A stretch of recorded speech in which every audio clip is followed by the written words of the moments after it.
Lisa Punchinello. Lisa Punchinello was the Don's wife. Mona Sachs. Lisa's evil twin. Your safety's off, evil twin. You might hurt someone with that gun of yours. Lisa's the damsel in distress. I'm the professional. I'd blow you away without batting an eye. Sure, and you can check out my credentials splattered all over this joint. Jack couldn't have framed you. Not the state he was in. We're after the same slime bag. Angelo Punchinello's the one who murdered your friend and framed you with it. You know this for a fact? I've got my sources. I don't have a clue these days. I just shoot them as they come. Who put a contract on the archfiend? This one's mine. I hate the guts of that sadistic wife-beater. Why not pool our bullets for this one? I thought you'd never ask. My finger was starting to twitch. How do you like your whiskey? I'm easy, as long as you don't try to slip me a Mickey. You're a real angel, Max. It was good stuff. Tasted sweet as honey going down. Nothing personal. Can't risk you going berserk and getting Lisa killed.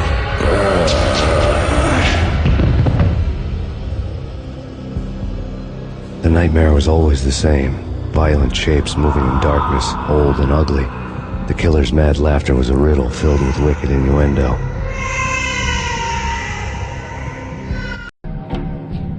Somewhere, the baby was crying.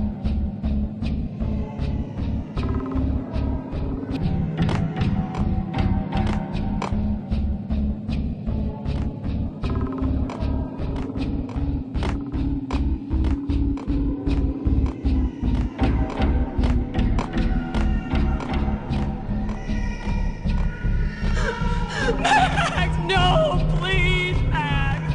Why? I didn't mean to. I'm sorry.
Should've known it when we found you snoring next to Lupino's corpse.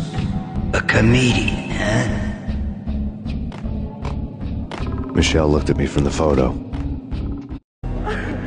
The Payne family.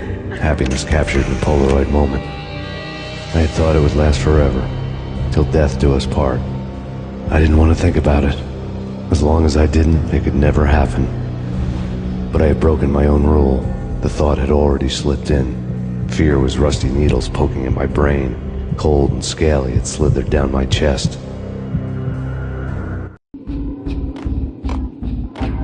The pictures were filled with good old times.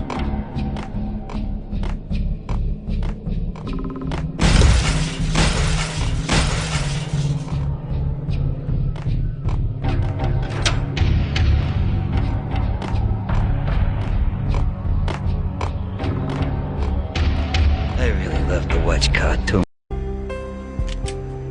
Captain Baseball Bat Boy's my favorite.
cartoons. Captain Baseball Bat Boy's my favorite.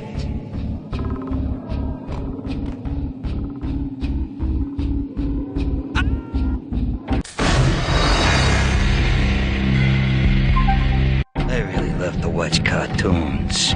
Captain Baseball Bat Boy's my favorite.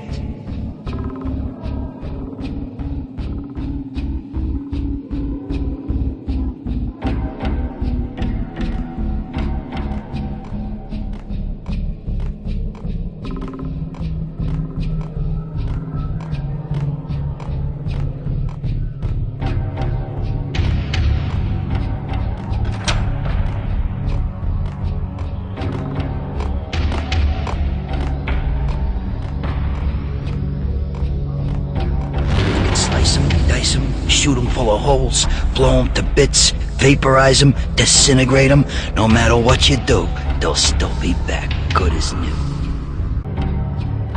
Michelle's diary lay on the table. Max, no, please, Max. Why? I didn't mean to. I'm sorry.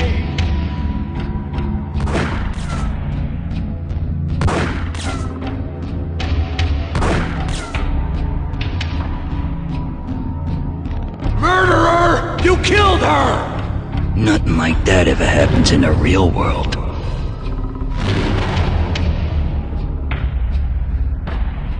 I woke up in a bad dream.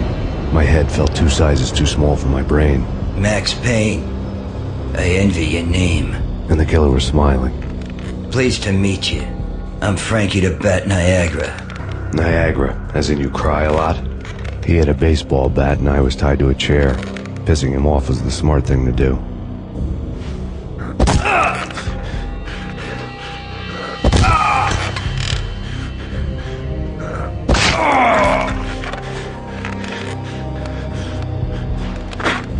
Nothing wrong with a little laugh now and then. Take me, for example. I love to watch cartoons. Cartoon violence is a fascinating thing. Let's take a break. I need to take a leak and maybe grab a cold one at the bar. Don't worry. I'll be back to finish this off. And then, it's checkout time. You play, you pay, you bastard. He swaggered out, and the door clanged shut behind him, locks clicking into place. Everyone makes mistakes. Mine hadn't been to crack jokes about the goon with the bat. He'd have cracked my skull regardless. It hadn't even been to trust a girl with a gun. I had blindly gone after the first bad guy on my hit list when I should have been aiming further up the ladder, at the head of the Punchinello family. I couldn't bring myself to be pissed at Mona. Guess I had a soft spot for a pretty face.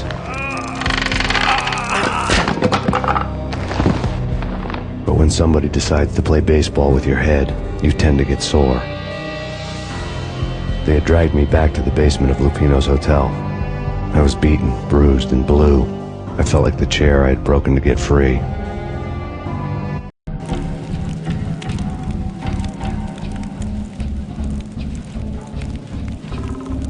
All I had was Niagara's bat, sticky with my own blood.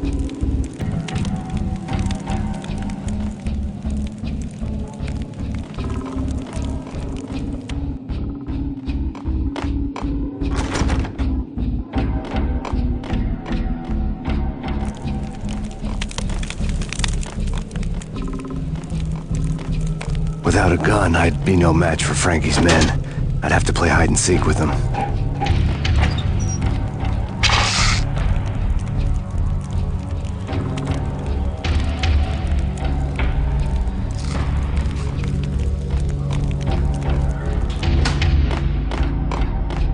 It's Frankie's turn.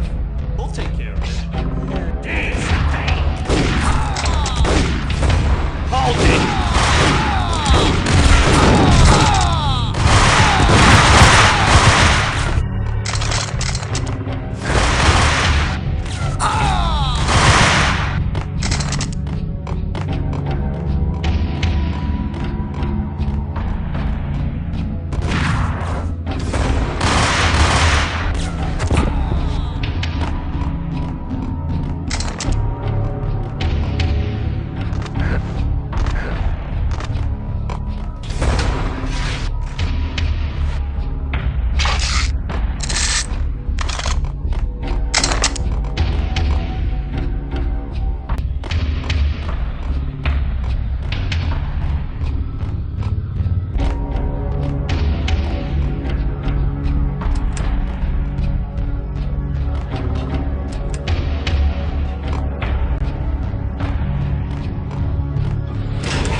Things were fast going from bad to worse.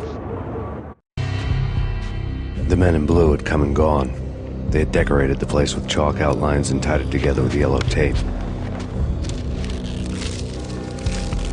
The cops who had stayed behind were dead.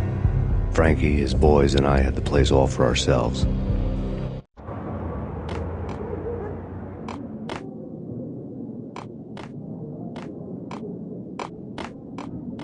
Just forget about it. Just forget about it. Hey, just forget about it. That crazy witch, you should have heard her. She was a real scream when the boys caught her trying to cap the Don. Oh, that's friggin' bad. To the trio? That's even worse than what Frankie's doing to that poor bastard downstairs. She's gonna take a long time to die. The mobster muscle on the phone was talking about Mona. Punchinello's trio were nothing but bad news.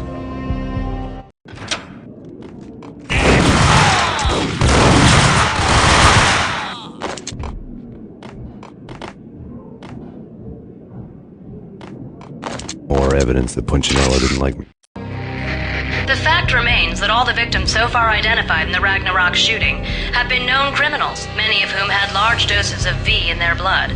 Reliable sources say that Max Payne was also among those killed, although no body has been recovered at this time. Reliable sources. That meant somebody thought the Mafia had me, didn't want the cops snooping around anymore. The body would be delivered to them barely recognizable. Case closed. Don Punchinello had the power to be that reliable source, which was no news. But his news was old news. Framing me hadn't been enough. Don Punchinello had put a hit on me. He wanted me dead, and it had been important enough for him to give written instructions to Frankie about it. Max Payne should die like a dog for the trouble he's caused. Frankie, I know I can trust you to give this matter the dedication it needs.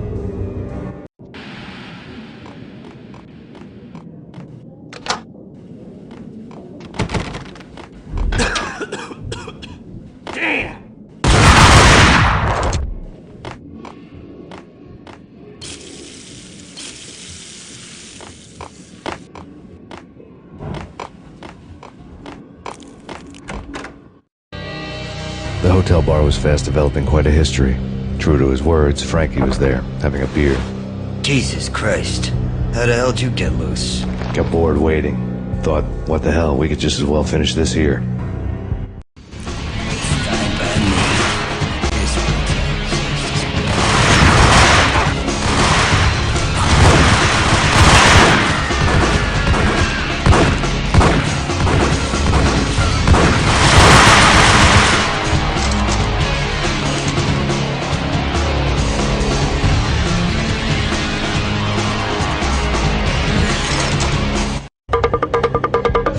Thank you. You've been a lovely audience. Had enough? I don't play with girls anyway. Unfair! I spotted the tail as soon as I left the hotel. A big black Mercedes. I'd seen the car before. That time it had heralded impressive explosions. Vladimir was back. Bang! You're dead, Max Payne. I might have laughed if I remembered how. What's this supposed to be? Cops and robbers? Look, you want something with me? Get in line. Peace, man. Relax. You know you are a real news item. Armed and dangerous. I am going to make you an offer you can't refuse. I've always wanted to say that. It's a bum rap. I've been framed. That's a moot point. Whatever you did or did not do, I'm sure you had good reason for doing it. Want to hear me out? I'm listening.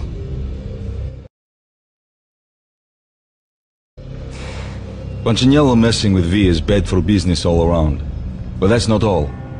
There is this guy, Boris Time, used to pull jobs for me. He's the captain of the cargo ship Charon. Now the bastard turncoat has gone over to the other side, Punchinello's. The ship's loaded with high-res hardware, guns, my business. If Punchinello gets hold of that cargo, he's won and I have lost. And you'll have your work cut out for you. If you want to get to Punchinello, you need heavy-duty persuaders. I am just the man to get them for you. Change the ship back under my flag, maybe pop 2 in the traitor Dime's head while you're at it. You'll get enough guns to start the apocalypse. You in or out? Let's get this show on the road. Vladimir was one of those old-time bad guys with honor and morals, which made him almost one of the good guys. None of us was a saint. The Brooklyn riverfront was a maze of rusty containers, sharp-boned cranes looming up from the snowstorm. On a night like this, you couldn't help but think of the dark army of dead men sleeping with the fishes, cement shoes in line. No Minotaur lurked in this labyrinth, but somewhere out there, on the clanking deck of his cargo freighter, the skipper of the Chiron was waiting, like the ferryman of the river Styx.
I doubted the letter was a receipt.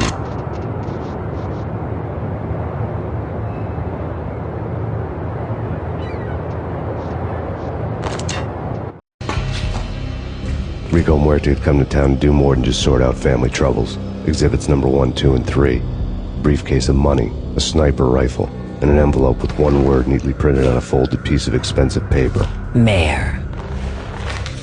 It didn't sound like a mafia contract at all. It was too cold and too to the point.